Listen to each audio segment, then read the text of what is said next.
Hey, everybody, this is Freddie Cohen of ESPN Radio. When I'm not talking about breaking news or breaking news on ESPN Radio, I'm always a fan and listen to the Detroit Sports Podcast, and so should you.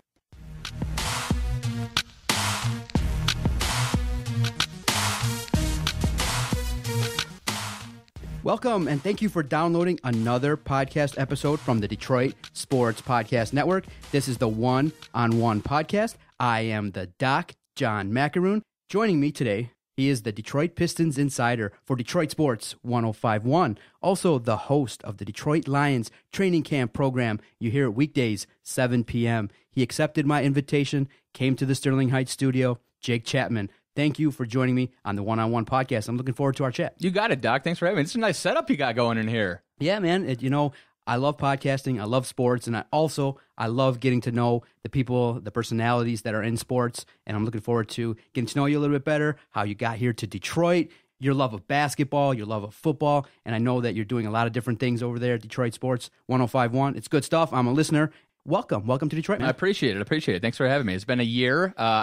I feel like it's gone by very fast, obviously.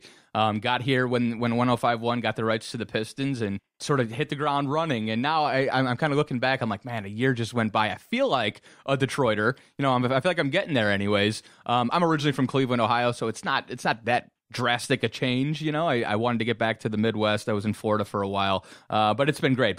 Everybody's been great. And Detroit Sports 105.1, I think we got something special going over there. I love the guys I work with, and we have a lot of fun. And you and I both have something in common. We both paid the Michigan road tax earlier this week. Last week, I busted out a tire, left driver's side tire. When I set up the chat with you, you told me, man, we got to hold off a little bit. I busted out my tire. What the hell happened? Michigan roads got you, huh? Michigan roads got me. I feel like if you move to Michigan, if you declare residency, you should be gifted 4 free tires because you're going to need them, I guess. I was on Livernois coming out of Clawson on my way in to do the show last Friday, and I had just taken my car in like 2 weeks prior, and they said, yeah, your tires are fine. Maybe you'll need a new set come winter. And sure enough, I caught, I don't know, like a pothole, a group of potholes. I don't even know exactly what it was, but I popped that donut on, and I went back in on Monday, and so $250 later, I got a new set of tires, and exactly, I paid the tax. So you've been in Detroit now 1 year. Yep. How quickly did it take for you to realize that, man, this is a great sporting town, lots of things to dig into, football,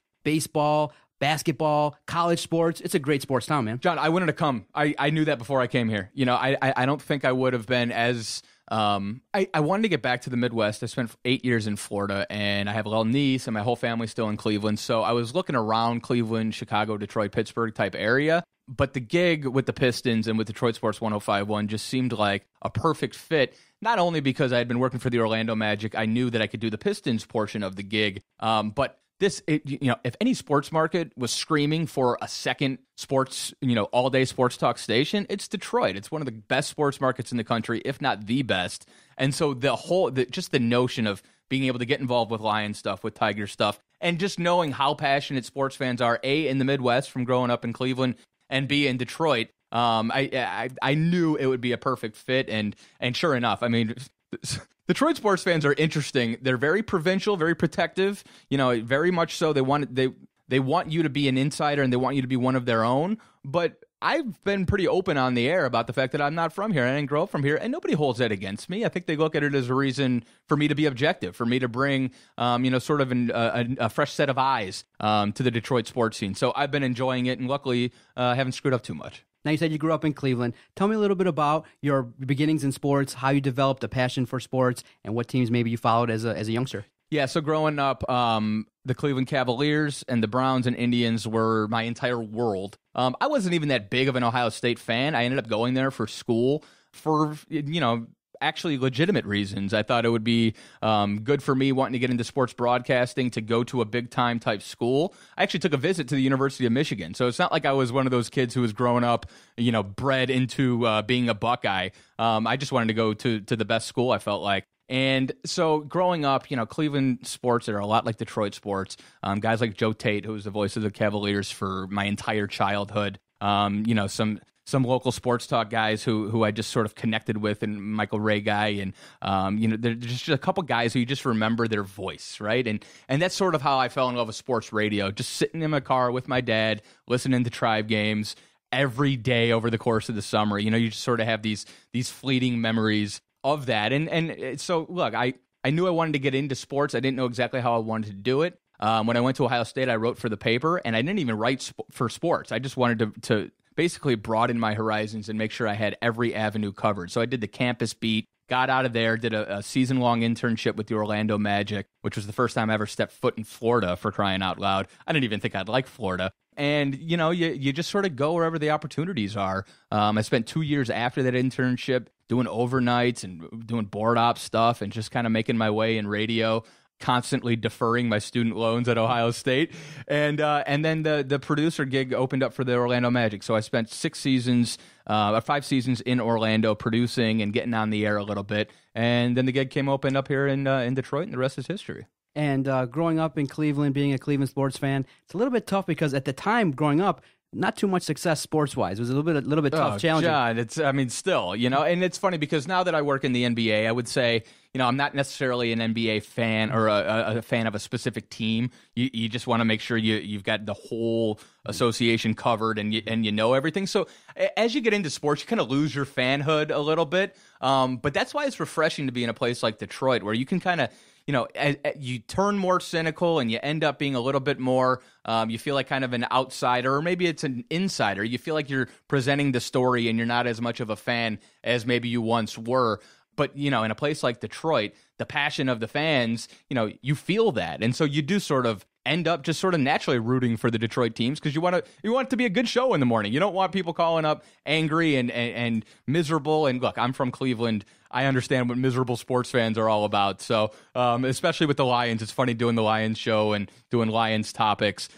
You're irrational. And that's what technically being a fan is all about. You're a fanatic. You are an irrational fan of that team. But with the Lions, I can understand how years and years of gut punches sort of lead you to a negative outlook. I think it's going to be a good football team this year, but I can understand why a Lions fan would be like, show me, let's talk when they go 11-5 again. So you're at Ohio State, and so you're quickly acclimated to the intense rivalry with the hatred of the University of Michigan. Sure. Did you get into that in college? Did you sense the intense nature of the rivalry? Went back and forth? Oh, totally. And it was a joke to me. I had visited Ann Arbor, and I went to a game at Tiger Stadium, but I hadn't been to Michigan very much. So yeah, I was the guy putting the funny Facebook messages about how terrible the state up north is and blah blah blah blah blah. It's fun. You get up here and you appreciate that, look, yes, there's 2 teams. Michigan State has a great fan base, but Michigan is Michigan. And it's about as popular as Ohio State football is in the state of Ohio. Now, granted, Ohio State is the only game in town.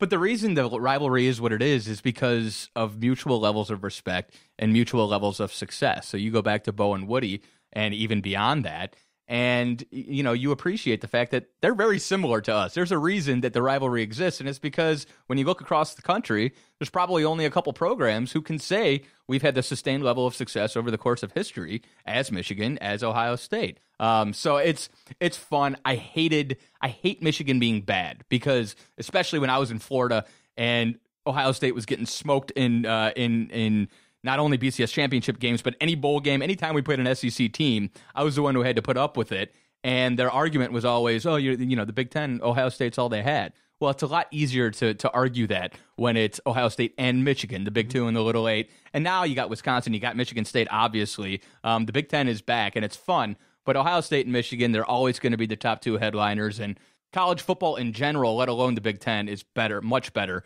when Michigan is good. So you're at Ohio State, you studied communication, broadcast. What did you study? Yeah, I studied journalism. They didn't even have a broadcasting program when I went. I'm sure they do now. But I studied straight journalism, wrote for the school paper, The Lantern. And like I said, I didn't even do sports. I made sure I did the campus beat, and I was able to do different other things. And I just wanted to teach myself to be a good writer. And yes, when I got out of school, I didn't go and work for a newspaper while I was at Ohio State. While I was writing, I was doing internships at TV stations and at radio stations. So I made sure, and again, this is if anybody's listening who's trying to break into this business, one of my big pieces of advice is just make sure you can do everything. Be a jack of all trades. Don't think of it as jack of all trades, master of none. Be a master of all trades if possible. I just think in broadcasting and in journalism in general, in media in general, as many different things as you can do because they're all somewhat intertwined, you're gonna help yourself out, because you never know when they say, hey, we need somebody to run the board tonight, we need somebody to write something for the website, and if you can step up, then you have to take advantage of your opportunities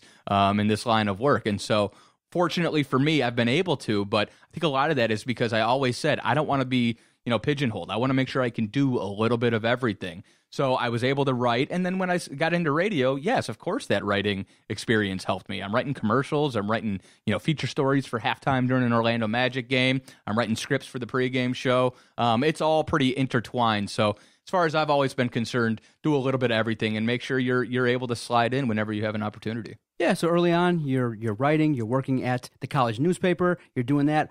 Are you starting to formulate your goals as to what you want to do? I know you said you wanted to master a lot of different things, but did you have an overall end goal as to what you want to do in radio and broadcasting? Almost not even. Okay. My overall goal at Ohio State and when I graduated was to have a career and have a job where I could be creative. And that was it. And so I knew I thought sports was going to be part of it because I knew how passionate I was about sports. But there was a time where I was comfortable with, I took a gig in Vero Beach, Florida, before I went back to work for the Orlando Magic, and I worked for a year writing and producing commercials for a group of radio stations. And so I started to fancy myself as a Mad Men advertising guy, I'm going to be on Madison Avenue sooner than later, and I really enjoyed it because I could be creative. I woke up, I got to work every morning, and I wrote commercial scripts for different clients. I'd go out on sales meetings with them sometimes, and I'd help present to clients, and then I would go actually produce the commercials and do some voiceover work and stuff. And I really liked that. So ultimately, my goal was to be creative and get paid for it. But it's a lot easier to be creative when you're doing something that you're passionate about, and sports has always been my biggest passion. Yeah, now you soon find yourself being a producer with the Orlando Magic radio broadcast team. Mm-hmm. Okay, so what does that entail? What does your job entail with the Orlando Magic as a producer? Yeah, so the Magic are a little bit different. They do everything in-house, right? So, as far as the Pistons go, now Detroit Sports 105.1 is the flagship for the Pistons.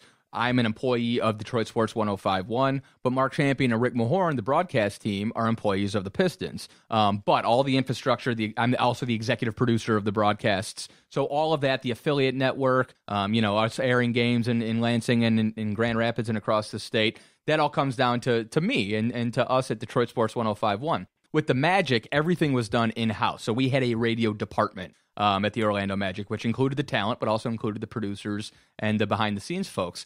So it was a radio manager, who's actually our TV sideline reporter as well, Dante Marcatelli, he's my mentor. It was me, the producer, and I would get an intern every year, and we would put on the broadcast just like that. And obviously we had the talent, the play-by-play and the color analyst. But so a lot of what I did was behind the scenes. I was working the board for every game. I was producing commercials that would run within the broadcast. I was directing the broadcast as well. Okay, we're going to go to the to the NBA scoreboard next. We're going to go to whatever next. Hey, Dennis, make sure you remind them about Dwight. He had 24 rebounds last week. Whatever. And so that was a lot of it. It was mostly behind the scenes stuff. But then, as I got more comfortable, we did a daily radio show, Magic Drive Time, 5:30 to 6, Monday through Friday during the season. So I started hosting and producing that.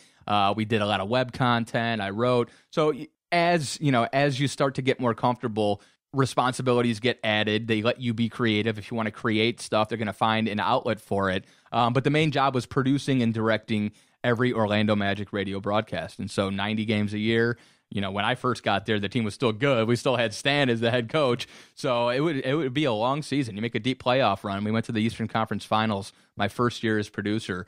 And man, it was a blast. There's nothing like producing a big sports broadcast like that. And unfortunately, I haven't been able to do so since. Were you in Orlando when the whole issue with Dwight Howard and Stan I was. down? I was in the middle of it. Take us through it. What was it like for you being nuts. There? It was nuts. Like I said, we had an intern. So the intern would go to every shoot-around in practice and hold the mic. But I would go every once in a while if I wanted to get something for myself or if I thought something particularly interesting was going to happen. And it was just a strange time, very strange week, because we've been hearing rumors that Stan knew that Dwight wanted him fired and was going to say it. And so we're all like, oh my gosh, when is this going to happen? Just kind of waiting for the other shoe to drop. And we were all on the inside as team employees. The media had inklings about it, but they were going to push it. So we're out there on the practice floor, and Stan has spoke for 5 to 8 minutes, and he hasn't said anything about it. And I look over in the corner, and I see Dwight trying to sneak out the back way. And so Brian Schmitz, who is our lead beat writer, Trish Wingerson, who was the PR staffer, and I walk out, and Trish, who's the PR girl, is trying to push Dwight out the door. Brian, who's a reporter, is trying to bring Dwight in and ask him some questions. And Dwight turns to me, and he goes, "Are they talking about me out there?" And I go, "Not really." And he goes, "I'm going to go set him straight." And there was no stopping him. And he walked in. Meanwhile, in the meantime, I didn't understand how all this was happening, because in the time we'd been in the hallway, Stan had said, "Dwight wants me fired. I know it." And so the whole thing was a surprise and awkward to me, as well as Dwight and Brian and Trish, because we walked out. Dwight did the little thing where he put his arm around Stan, and we had no idea that in that 3 or 4 minutes, Stan had said, "Dwight wants me fired." So Dwight walks out and puts his arm around him, and he said, "No, I don't want him fired." And then they said, "Well, he just told us that you want him fired." And then it was the most awkward press conference in the world. So I was in the middle of the whole thing, and it surprised me as well. And finally, my boss was like, "Yeah, he just said it." And I was like, "Oh my gosh, we're not going to live this down ever." Now, being in Detroit and Stan's here, have you had a chance to kind of refresh that with him? I have not asked him about it, no. It's funny, too. I was just reading something the other day about like that period. One of the last times he was here while he was still coaching the Magic, somebody asked him how the Dwight situation was going, and he said, "Fine." Next question. So it was it sucked because Dwight was just immature, and we watched him go from really, really good, young, immature to too much power, too much everything, immature. And when you get to that point, yes, he was a great player, but he wasn't a leader, and he turned into not a very good, I guess, corporate citizen. He wasn't very fun to be around. And that's not the Dwight that we knew. He changed. And I don't necessarily blame him for it, because I think he had a lot of people telling him anything he wanted to hear. But he knew not long after he left, after he orchestrated that whole thing, that he'd made a mistake, because he knew that Stan was the best coach for him. The thing about Stan is he can, after a couple of years, he might wear on you a little bit. He's going to ride you hard, but he's going to get results. He's going to get the best out of you. There is no Dwight Howard 3-time Defensive Player of the Year without Stan Van Gundy. Now, again, it broke down because probably at that point in Stan's career, he needed to work on his, interpersonal communication skills a little bit. And I think he has. I certainly have seen it within the first year here. But that was such a bummer, because it was a really fun team, and it was a really fun time in Orlando. And Stan's a hell of a coach. And that was, I'm telling you, the fact that it was Detroit is part of the reason that I wanted to come here. But if it were the old, regime and switching coaches every year or two, I wouldn't have been as gung-ho about being a part of the Pistons organization. I know that Stan is going to get them back to a deep playoff run. Do I know he's going to deliver a championship? No, but Stan Van Gundy doesn't do something for 2 or 3 years, and it doesn't work. Now, speaking of, you said Dwight Howard wasn't the best to work with, and in radio, it's the same thing. You got to have a team of people to get a show on the air, to get research, to get information. And I get a sense that a lot of times stations want to have a family environment in order to produce the best. You want to be able to trust the guy next to you. Absolutely. Yeah, talk about your experiences working in radio with others, and did you have good PDs in your times in radio in your early jobs? Well, it's interesting because when I was first breaking in, I was at a news talk station. Our flagship was a straight news talk station in Orlando, and so I was breaking in doing Sean Hannity shows and stuff like that. So I was just working the board, doing traffic and weather type updates. But yeah, I had a guy named Levi May, who was our assistant program director. Not very much older than me. He was probably, at that time, I was 22, 23, and he was probably 28 or 29. And he was so patient with me, because he would put me, they just threw you in there, right? Like, get behind the board, it's not going to bite, press the button, you know what to do. Well, then when they go to the traffic and weather update, I'm talking, which I'm not used to, speaking on the air, and then I'm also working the board. And so there were a couple overnight shifts where it was a nightmare. And I remember he emailed me one night and he said, "Sounds a little rocky." Which is a nice way of saying, that sucked. You sound awful, that sucked, right? And so thank God for the patience of guys like that. And I remember I felt so terrible. Here I am getting this opportunity, and I'm letting them down. And it's difficult because I was working once or twice a week, just doing overnight shifts, and so I couldn't necessarily get a rhythm. But I remember feeling terrible and telling him, just be patient with me, please. I'm going to get this. I'm going to work my tail off to not let you down. Sure enough, he did. I got better. And then when I worked for the Magic, I didn't have a PD. Right? It was not really a ratings-based, working for a radio cluster type situation. So I was You have executive producers and things like that? It was the radio manager, it was me, the producer, and it was an intern, and that was it. And so as long as we were, putting on a good broadcast and we were comfortable that the broadcast sounded really good and it was sharp, and as long as we weren't attacking the team too much, that was the whole thing. We were team employees. So I would say my PD was more like the PR guy for the Orlando Magic during my time there. And since I've been in Detroit, this group, man, we have so much fun. And it's also, for me, it's the first time in my career that I've worked with a whole bunch of like-minded sports broadcasters, right? So I have guys, guys like Ron Crichton and Joey and Brandon, who produced Drew and Mark's show. They're all about my age, and we're all very, very similar. We think alike. We're all passionate about sports, about broadcasting. We're all, fairly successful for our age with where we are right now. And they're all good guys. And then you got guys like Drew and Mark and Matt and Ryan and Rico, who are ahead of where we are in our career, but who aren't jerk talent, They're all great to work with. And of course, everybody has their own sort of relationships, the producer and the talent. I'm a little bit of a wild card. I'll be there all day. I'll get to hear all the different shows. And so I have a lot, I have input on it with everybody, and I have relationships with everybody. But we have a group of guys who respect each other, who have a lot of fun doing it. And I think we have some pretty damn good broadcasters, too. So it was so exciting for me to get there and be like, man, this is, I've been missing this my whole career. I've been working for a team where my coworkers are ticket sales people and PR people and community relations people, which is great. It was fun working for their team. But now I'm working with a bunch of people who I feel like are a lot more similar to me, and it's a blast. Yeah, and working in radio, sometimes there's going to be change. So you get here to Detroit, and you were hired by Jason Dixon, correct? Yep. Now, and then towards now the beginning of this year, Jason is now moved on to Sirius Radio, has his own thing going on in Washington. Now you have a new PD coming in. What's that transition like for you? Are you a little bit anxious? Are you looking forward to meeting him? What's that like when a program director changes kind of midway through what you're doing? Absolutely. Well, it was scary. I mean, Jason took a chance on me, and I'll never forget that. And then we didn't make it through the Pistons season before Jason was let go. I mean, he was let go, and I think it was at the end of January, and Dave was brought on board in February.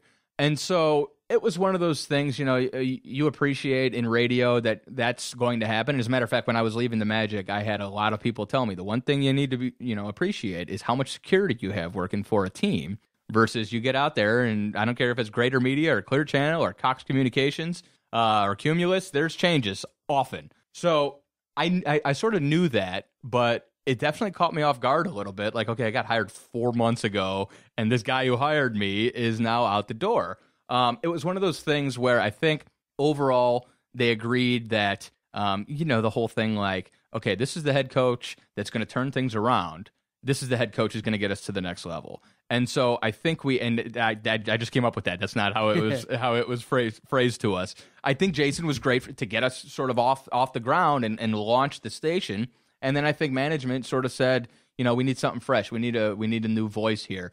And Dave Shore has been outstanding. He came from Los Angeles. When you get a guy from LA who was doing ESPN 710, like you're going to get a legit programmer. And aside from that, he got here and he made a point to embrace every one of us individually and let us be ourselves. He didn't want to come in and take Drew Lane's show and F with it. He said, Drew, you're successful for a reason. There might be a tweak here and there, but he's letting Drew do his show. He's letting Ryan and Rico do their show. And I think certainly the talent appreciates that.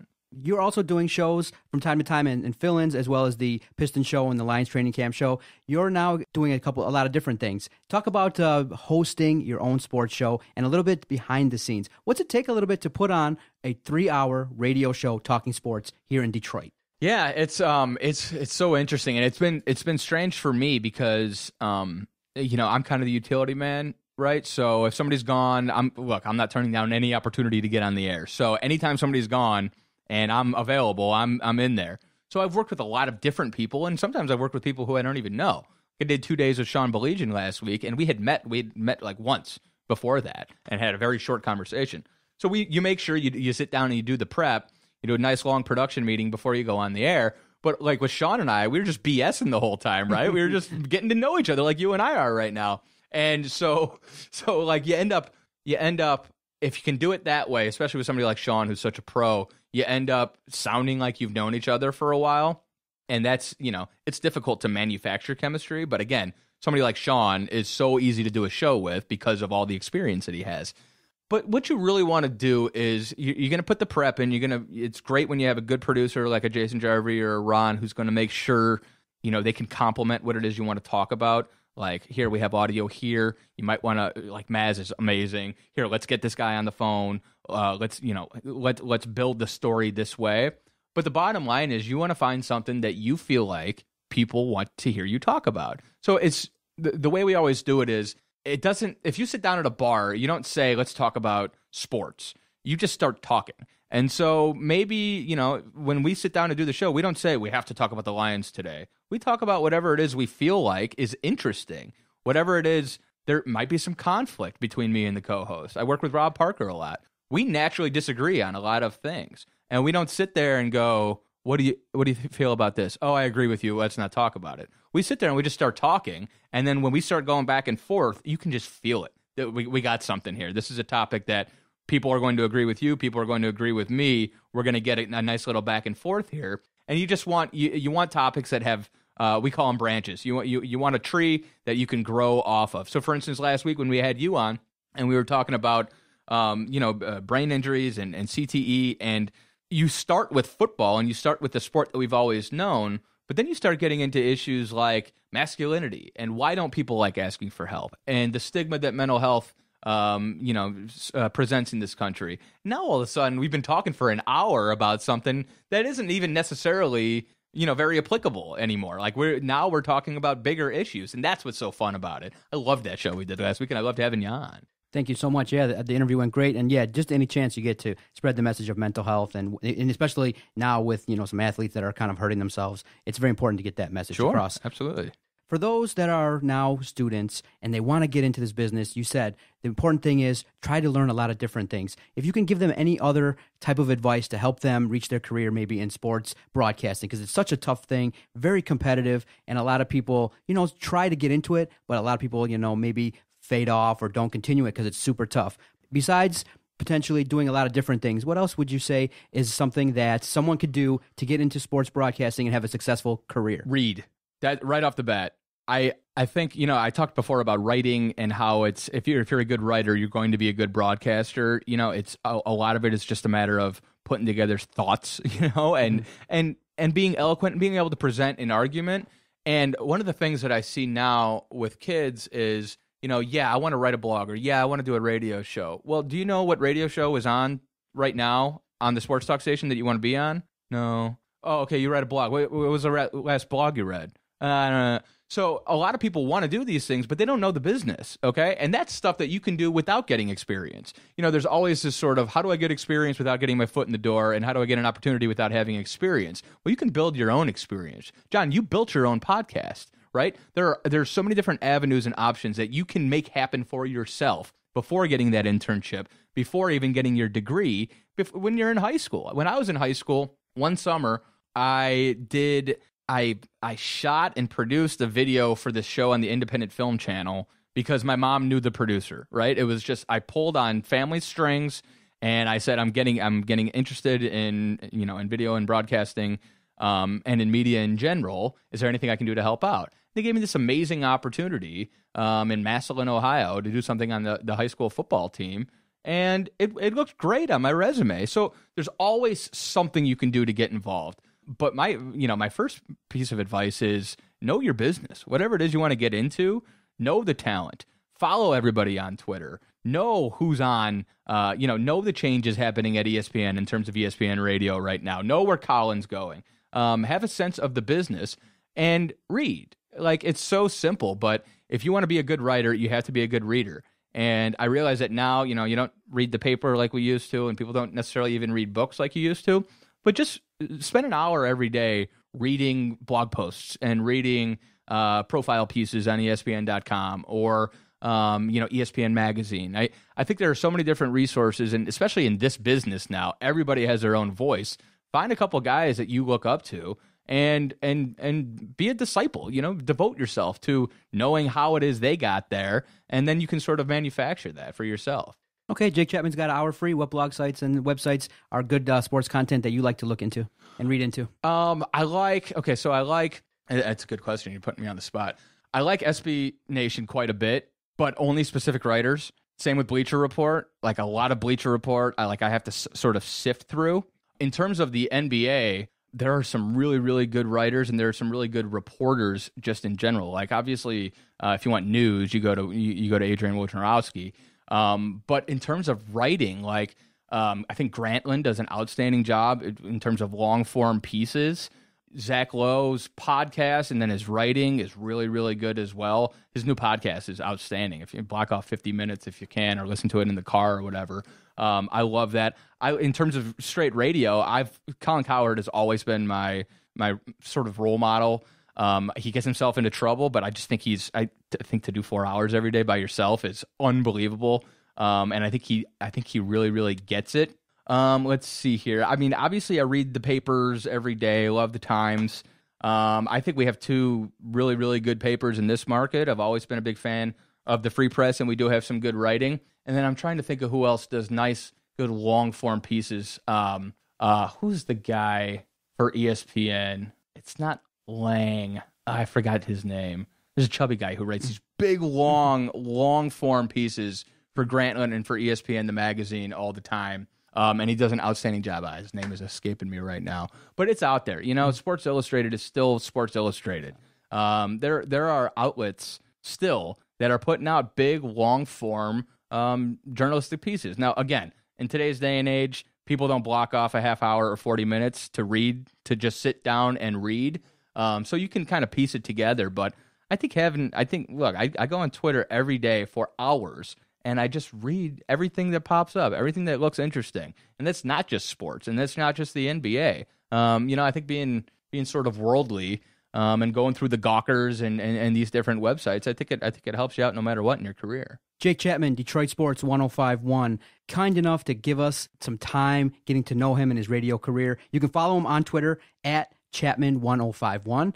You like to Twitter, huh? Me too. I'm big on Twitter, social media. It's a great way to connect with the audience and get a sense a little bit about how they're taking the show, how they're gathering your information. It's a way to really interact with the fans. I'm big on Twitter. I love it. Absolutely. It's changed media, really, in terms of now journalists have to get there first. They got to get information. Basically, it's opened up media to 24/7 accessibility to news and sports topics. And you have it, like, when I first got into it, because I was producing, I was behind the scenes, I wasn't tweeting as much. Like I was essentially representing the Magic Radio account. Like it wasn't even Jake Chapman's Twitter. And I used it specifically for about a year or two just as a news source.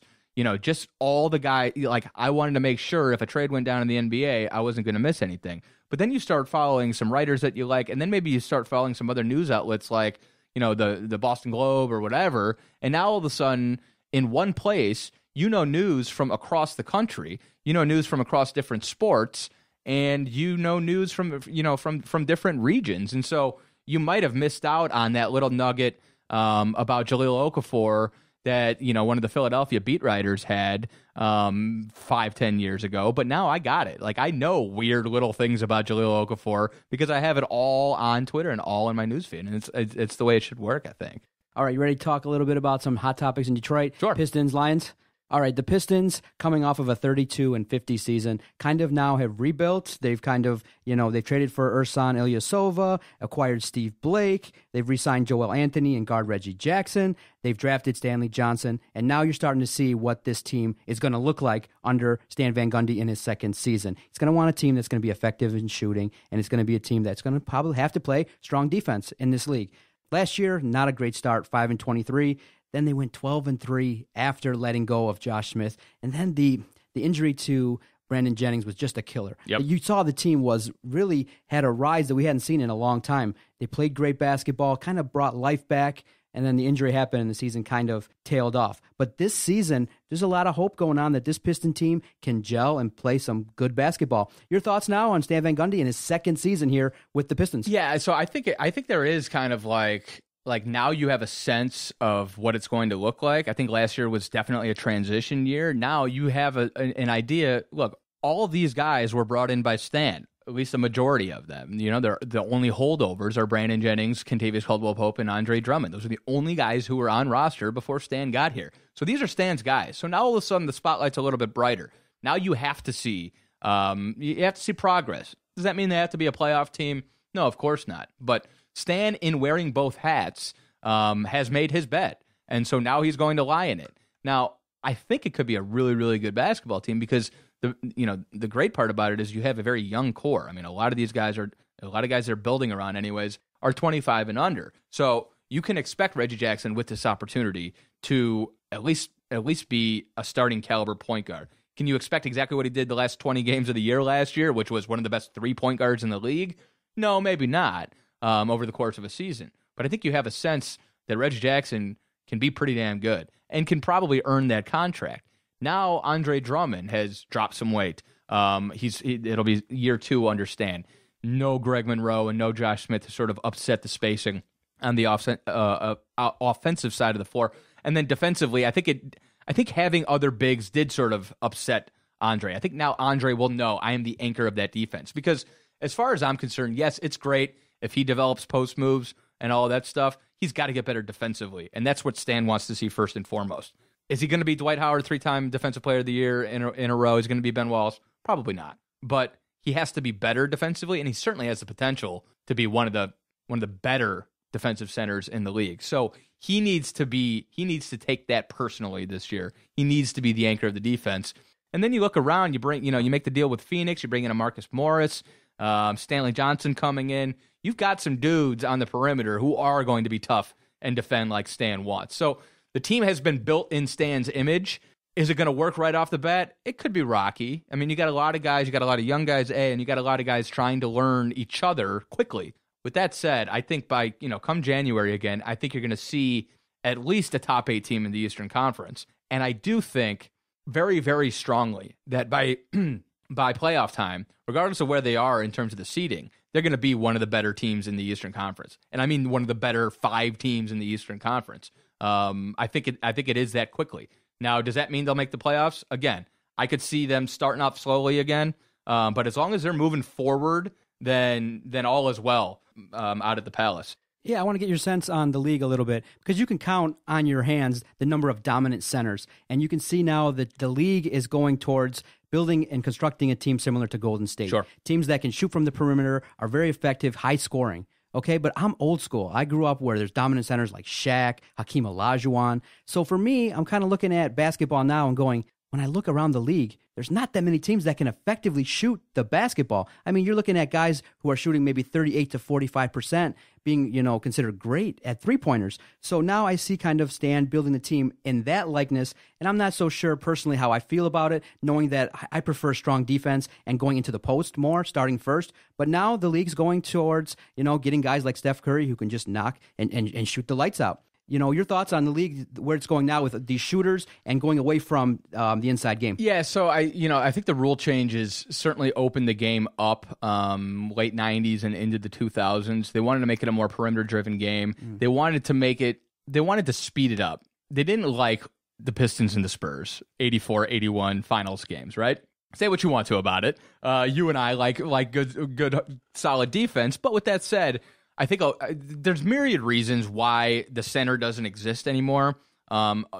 Defenses got smarter, the rule changes, and it's a lot easier to defend a big guy who's stationary. With ball movement, it's pace and space now. You're getting up and down more. The best teams do run, and the best teams space the floor.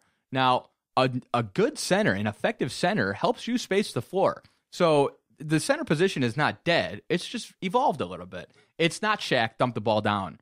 But one of the most underrated things about Shaq was how good a passer he was. So Shaq was able to operate in the triangle because you had good shooters around him, like a Derek Fisher or like a Robert Horry. Then you had an amazing playmaker who, when everything broke down, was going to get the bucket himself, and Kobe Bryant. In today's NBA, there are still centers and big men who, like I said, they're a little bit different. They're not quite the way they used to be. But you got a guy like Marc Gasol. You got a guy, Zach Randolph with him. You got, Tim Duncan is a center, for crying out loud. He's different, but he could be considered a center when all is said and done. There are a lot of other guys around the league who are bigs. They just play a little bit differently. DeMarcus Cousins is a perfect example. He's in the old age, his offensive game would be a power forward, but look at him. He looks like a center to me.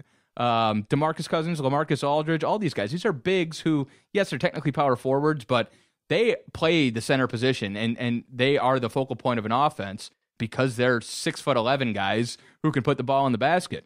AAU, I think, has every center wants to play on the perimeter and wants to show they can shoot. So I appreciate where that's gone, but the center position is not dead. It's evolved a little bit. And I think the game is more fun now that you're not just dumping the ball in and having guys double down and we're just watching skyhooks over and over again. I think it's a little overblown, but I do think, look, the most effective and most efficient way to run an offense is layups and three-pointers. And, and they have the numbers to back that up. So if you're building your offense around long twos, you're not going to win very many games. Now, people have kind of, the Houston Rockets maybe have sort of blown that out of proportion. They're shooting 34 three-pointers a game. That's a little nuts.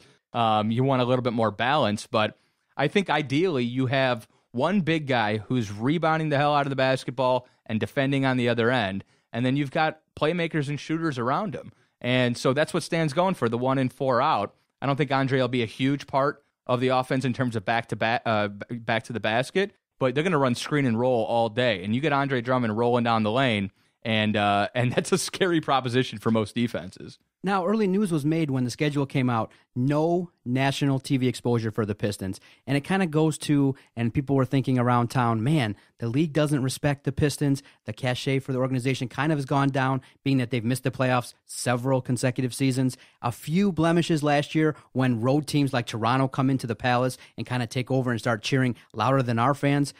Speak on the fact that right now, the fact is, a lot of people, when you talk to them around here, the biggest factor is no superstar. No guy that can get his own shot and do his own thing. We're thinking potentially Stanley Johnson has that bravado. He may evolve into that. But the Pistons right now, a little bit down on respect and no national TV coverage this year. It's a little bit challenging, and part of it is potentially not a lot of name recognition stars. Yeah, and be patient with Stanley because Stanley's offense is still going to be a work in progress. Certainly his jump shot is going to be, but he's going to be fun to watch.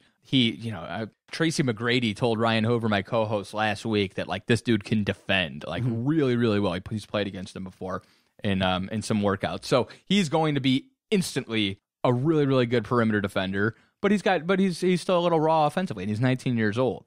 Superstars are superstars. The NBA is so popular right now because they have superstars everywhere. I mean, literally, the Pistons are one of the only franchises who you can't look to and say, who's their superstar? Now, Andre Drummond, a lot of people are expecting to be that. And certainly is one of the only big men in the league right now, period, who has that sort of potential. But I think with the Pistons, it's been years now. I mean, they won 28 games for, 5 straight years? So it's been a long time since the Pistons were relevant nationally. I think a lot of people and a lot of insiders, quote unquote, are excited about where they're headed because of Stan Van Gundy and because of the young core. And I also think Stan is completely comfortable not having a superstar because we saw the way it ended in Orlando when his superstar got a little too big for his britches. So I think part of that is by design. Stan wants any given night a different guy to be the one who punishes you. He doesn't want it to be too easy for teams to game plan for his offense. But I think he likes the idea of not one big sort of overshadowing ego in that locker room, and I think he's going to work towards that. It doesn't necessarily work out when you're talking about national coverage, but win, and then the national attention will come. Yeah, and then before we end to talk about the Pistons, some news and notes occurring this week. The good thing is I feel like Reggie Jackson and the new players are starting to gel. They want to bond together. They're spending some time together now in Vegas. A group of guys have gone out to Las Vegas, and they're going to train together with some UFC fighters. That's a little interesting in that kind of training can potentially lead to some injuries in terms of, getting on the mat and maybe rolling an ankle or so. That's tough training. But your thoughts so far on, the Pistons gelling and going out there and training UFC style? Yeah, I love the idea to a certain extent, right? Please don't let Reggie grapple and get into it too much of a scrap. I don't think they will. I think they'll be very cautious about that sort of stuff. It's a completely voluntary workout, but you do have Reggie and Andre showing up, from what I heard anyways. That's big stuff, man. Having these voluntary workouts where you get a majority of the team, that means you got a lot of guys buying in right now. And it just feels right? Like the Pistons, no matter what, should always be one of the most hard-nosed teams in the league. They should always be one of the toughest teams in the league. That's how nationally people view the Pistons, going all the way back to the Bad Boys, obviously. So I love the idea that, if any team is going to get a little rough, and if any team's got a little MMA in them, it should be the Pistons. That's the way it should be. And Forrest Griffin, I got a chance to interview Forrest Griffin when he was out at the Palace, and he agreed. He was like, yeah, going all the way. He grew up a Cavaliers and a Hawks fan because he's from both Columbus, Ohio, and Columbus, Georgia, which is interesting. And he was like, if it's not a Hawks, if it's not Cavs, it's Pistons for me. And he wasn't just saying that. He was saying because the Bad Boys are tough, man. If there's any sort of a team that could be an MMA fighter, it would be the Pistons. So I think it's a good match, and I think it's great. It's good team building at this time of year. It's a nice thing to have, and there's not very many franchises who are together right now. October 6th, preseason opener versus Indiana at home. Look for Jake, pre- and post-game, Detroit Sports 105.1. So you've had a chance now to also peek in on our Detroit Lions. You got to get a sense now of the inner workings of the 2015 training camp, and you're getting a sense a little bit around town of how the fans are cautiously optimistic with the Lions. That's a great word to describe the fans. Absolutely. Because of the history. But, I'm starting to learn year by year. Just look. Actually, I feel like they're cautiously pessimistic. Yeah. See, I'm trying to be more positive. That's right. Exactly. You're exactly right. And the past, we don't want to keep getting bit year after year because of the history.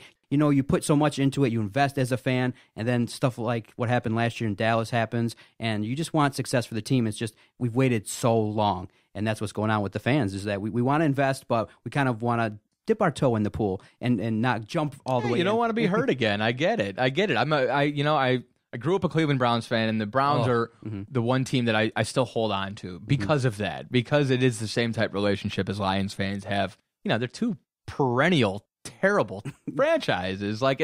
In Cleveland we have names for the drive and the fumble and this and that, and so there's something appealing to me about a perennially beaten up fan base, and because you approach the season like you do every season, like maybe this is it, but you just feel deep in your heart this can't be it. It's the Lions. So I fully appreciate that, and I love that passion, and I also I kind of like that mentality that like no other fan is as tough as we are. We've gone through 60 years of the Lions, right? With that said, if you remove all of that emotion, which I appreciate, is very difficult to do, it's a pretty dang good football team. It looks like it to me anyways. And as a Browns fan, I always just tell Lions fans, especially when they start talking about number 9, we'll trade with you in a matter of seconds.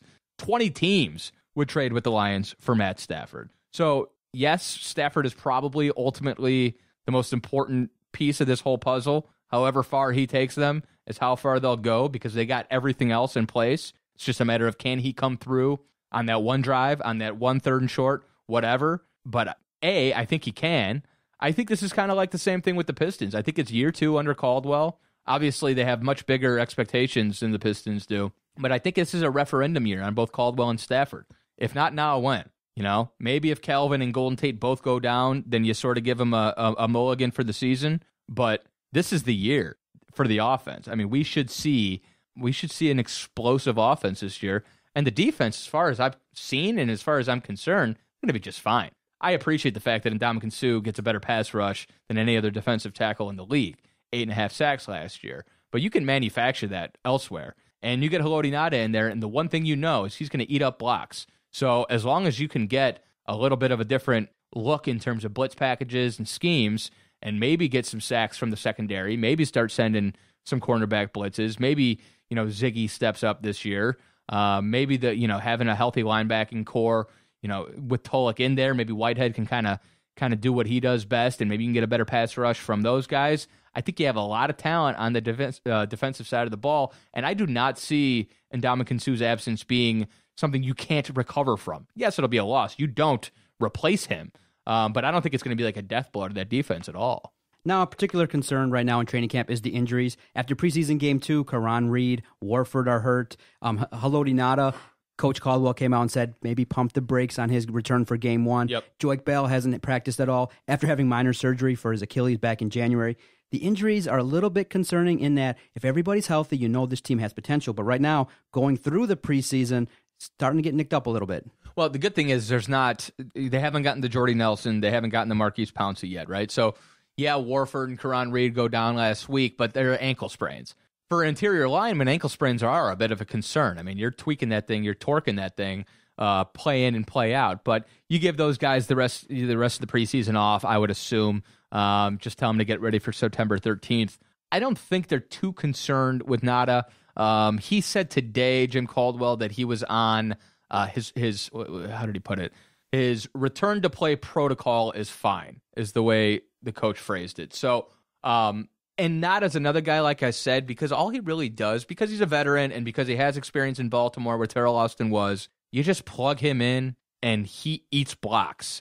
It's not like a receiver where he's got to know different routes. It's pretty simple. Nada's job is simple. Go get the football, and eat up those blocks in the interior of the defensive line. So I'm not too concerned about him either. I do think if he is not going to be ready for week one, and then Karan Reed, his ankle is balky, now you're talking about Tyron Walker and maybe some of the other guys, the Cudjos and the Wootons and whoever else you're going to throw in there, that's a bit of a concern on the defensive front. But I think Nada will be good to go for week one. I think Karan Reed will probably be good to go for week one. The biggest injury concern sounds like Kyle Van Noy. He sounded like Van Noy might be headed for surgery today, which is very disconcerting for a kid who, I'm sorry, has been a disappointment, through his first two seasons. Hopefully he can get that thing turned around. Hopefully he can get healthy first. But I don't think they need him, to be honest with you, to generate a pass rush. I think they're very comfortable with the linebacking core. And I think Joique Bell will be fine. I bet he'll be practicing by the end of the week. Now, in the NFL, I read something regarding the injuries, 24 ACL injuries the last couple years. It's pretty serious, and it sparked a continued debate regarding what the hell we're going to do with this preseason. Right. What's going on, most teams are like the Lions are with Calvin Johnson, and as I talked with Adam about on our podcast, just let him stay on the bench. We need him for game one. So most teams are kind of looking at keeping your star players on the bench for the preseason. So in talking about the preseason, the alternative is 2 games in the preseason and add 2 games and make it an 18-game seaseason. You're still playing the games, but you're not counting them in the preseason. Right. Your thoughts on that?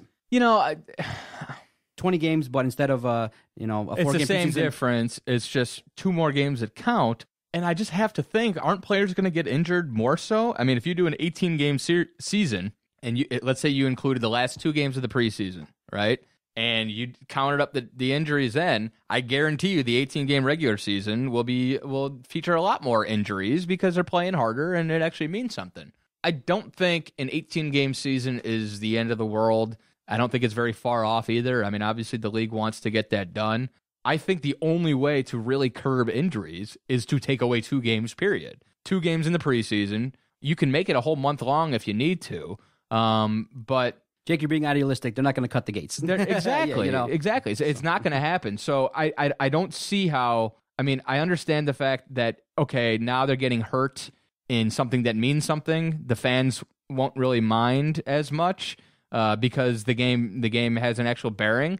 I just, what's the goal? Is the goal to limit injuries, or is the goal to make the injuries in a game that counts? All in all, I don't think it necessarily changes anything one way or the other. And as a matter of fact, I know there will be more injuries. Like, ask an NFL player what he would prefer, an 18-game regular season or 2 less preseason games. And, I mean, no matter what, they know. They just want less preseason games. Like you said, I'm being idealistic. The money is there. Nothing's going to change. And we do this every year. We have this debate. And every year the injuries happen. I would say players are more reluctant to have an 18-game regular season than they are to stick with the status quo and keep playing 4 preseason games. All right, so you saw the schedule for the Lions. What did you do the whole win-loss thing like us fans do? I hate doing that because the NFL, more so than anybody else, like I feel like I'd be better off in the NBA going through all 82. More than anybody else, like a 4-12 team will be 12-4, and a 12-4 team will be 4-12 this year. So I did not, but the way I like to do it is I like to look at the divisions they're playing, and so I think you can kind of get something there. But it's funny that you said that because even still, like, I don't know what to think about the San Diego Chargers. So if they're one team that I'm really fascinated in this year. I think it's kind of rubber meets the road time for Mike McCoy. And I also think that they have some potential, and I love Phillip Rivers. So it's so funny. Like, even if I went through the win-loss thing, I wouldn't be able to get through week 1 because I don't know what to think about San Diego. I could see them going 6-10, and I could see them going 10-6. Now, before we start talking about the Tigers a little bit, does the NFL have an image problem? I mean, you got Chris Carter coming out in the news with that horrific video that was featured telling the rookies to get a fall guy. Deflategate has still not ended. The courts are pushing the league to finish this. Does the league have an issue, a perception issue going on, and why is it like this? I mean, you'd think that a guy who's making that much money could run the league in a much more proficient manner. Yeah, no, you would, but he doesn't. He's a poor manager, Roger Goodell. And so do they have an image issue? Right now they do, but on September 13th they won't, So yes, every year they're too big, and that's part of it. But he does a really bad job. I mean, he just doesn't have his house in order. And there are a lot of times where I go, man, one meeting and they could have avoided this whole mess. And I'm talking about, every day there's a new stain, and you can look at it however you want. Do I think Roger Goodell is a bad person? No, I just think he's a poor manager, and I think it's a little too big for him to control right now. No matter what, there's going to be rogue messages, there's going to be rogue players, and again, come September 13th, we're not going to worry about it. But I can't, if you were to put Adam Silver in charge of the NFL, ooh, look out. They would literally run the world. You're always going to have knuckleheads. You as a mental health professional, you have to look at it and go, well, you guys were training these people to be violent, and then we are shocked when they're violent off the field. I think that's the biggest thing that always sort of drives me nuts. Like, we want them to be savages, but then we want them to just flick that switch off when they leave at night, and we also want them to not abuse drugs in order to get over their injuries, and we don't expect them to drink to the point of excess. We expect them to be model citizens, but then on Sunday we want them to be warriors. So I appreciate that, and I do think people overreact a little bit to some of the off-field stuff. You got 60 guys, 63 with a practice squad on every team, so there are going to be guys getting in trouble. But with that said, some of these messages, some of the messaging from the league, and this is a perfect example with Chris Carter. What he said was stupid. It was probably just taken out of context. But the fact that that thing lived on their website for over a year just proves that there aren't enough people guarding the message and guarding the shield. And if there are, they're not competent. So I think Goodell's a short timer, man. I think sooner than later people are going to go, I'm sorry, you're doing more bad than good. Now, transition to the Tigers. A season full of hope has come crashing down. The game versus Cincinnati, I think, might have been the point where the fans have said, oh. Then some fans have kind of started to. Wasn't it the Minnesota game? And I feel like there's been a lot of those moments. But yesterday, the game versus Cincinnati was just horrid. Oh, yeah. A tough season because we wanted to win the World Series. We thought this was a World Series caliber team, and it's just been an epic collapse. And now the general manager's gone, the management's in flux. We got questions about who's going to be the manager next year, who's going to be brought in to fix this bullpen. Really a chaotic situation for our Tigers, and it wasn't supposed to be this way. Yeah, and I feel like the last 2 months, it's almost like Roger Goodell's been running the organization. I feel like they haven't had their crap together. To put it bluntly, look, the whole thing fell apart on the field, right? So that was almost unavoidable. Obviously, the bullpen was never dealt with. Obviously, as soon as you traded David Price away, you were sort of saying, I don't know if you were necessarily punting on the season, but you were saying, we need to think more about the next 3 or 4 years than we do about this year because this team probably doesn't have a legitimate shot. With that said, instances like the fight in the dugout, right? And then the next day when Iglesias answered questions and kept talking and did not apologize and kept talking, and then finally a Tigers PR staffer cut him off. Obviously there have been myriad bullpen meltdowns. You can go to Minnesota, you can go to Cincinnati. Miggy yelling at Woj the other day in the clubhouse. It's just, it reeks of a team that doesn't have leadership. It's a team that doesn't have focus. You hear guys throwing teammates under the bus after games. Ian Kinsler did that earlier this year to Castellanos. You got guys obviously fighting when you're talking about Iglesias and McCann. You've got missed signs quite a bit. You've got, it's a team that lacks focus, and in baseball, you have to be locked in day and day out. Now, does that all fall on Brad Ausmus? Maybe not. I feel like we're probably a little too hard on him, but I also think at some point, like, we just want you to be accountable as Tigers fans and as the sports media.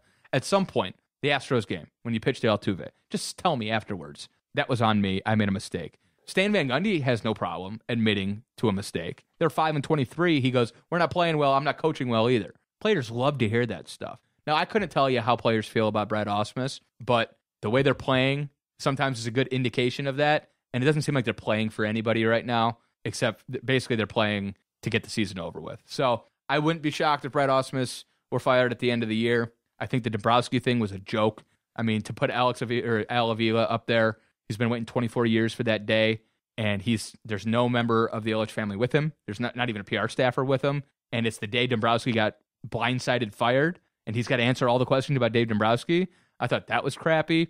I feel like they've kind of let everything sort of get away from them in the last couple months, and I don't think it's a poorly run organization. I think it's just sort of gone haywire. Give them a winner. I think they'll fix things. And look, there's still a lot of talent there. This team could be back in the mix next year. And now, after making those deals, they're going to have a little bit of money to go out. I don't think you're not talking about going out and throwing $200 million at somebody, but they can probably bolster the rotation a little bit. And then obviously you got to build the pen. That lineup's going to hit next year. I mean, bring everybody back as far as the position players go, maybe with one or two changes. And I think come spring training, everybody's got their eye on the prize. Jake Chapman, Detroit Sports 1051 at Chapman 1051 on Twitter. Now, we'll get you out of here on this. We ask all the guests that come in here just to get a sense of a little bit of your personality and what you would do in this situation. You got 4 tickets, any sporting event, any venue, and you can take 3 people with you, dead or alive, friends, family, celebrities, people that you admire. What event would you go to, and who would you take? Oh, my God. Whew. So this event can be I can put the teams in it? Whatever you like. Yeah, sure. Okay. It could be a Super Bowl. It could be a baseball game. Yeah, so I would put the Cleveland Browns in the Super Bowl, and I would go to the Browns Super Bowl, and I would bring my father, my passed away grandfather, and my cousin who lives in Philadelphia. And my dad's a big sports fan. My grandpa was a big sports fan. My cousin in Philadelphia is the biggest Cleveland sports fan I've ever met before in my life, and he's lived in Philadelphia his entire life. It's just how we were raised, and I think that'd be a good time. How would you feel if the venue was Detroit? Yeah, it'd be great. Wouldn't it be great? We could stay at my house. There you go. And yeah, Super Bowl at Ford Field, I didn't get a chance, but I mean, I hope it's coming back soon. I think that'd be so great for the city. I think it'd be a lot of fun, and I would love to be a part of that. That'd be awesome. Browns Lions Super Bowl, huh? Yeah, absolutely. I was saying it last year. There was one point, what were the Browns last year? I think 5-3 after 8 weeks, and I was like, it's coming. Browns Lions, the 2 most tortured fan bases in football, and boy, that would be great. That would be awesome. There would be wars. That'd be fun. Jake, thank you for coming in, chatting one-on-one with the doc. Feel like we got a chance to get to know you, your passion for sports. We'll definitely be tuning in to Detroit Sports 1051, to the Lions training camp shows in the evenings, you filling in on different shows when the guys are out, and definitely we'll check you out during the Pistons season on the Detroit Pistons review shows, and definitely the pre- and post games during the Pistons 2015-2016 season. Jake Chapman, thank you very much. Doc, thank you for having me. I appreciate it.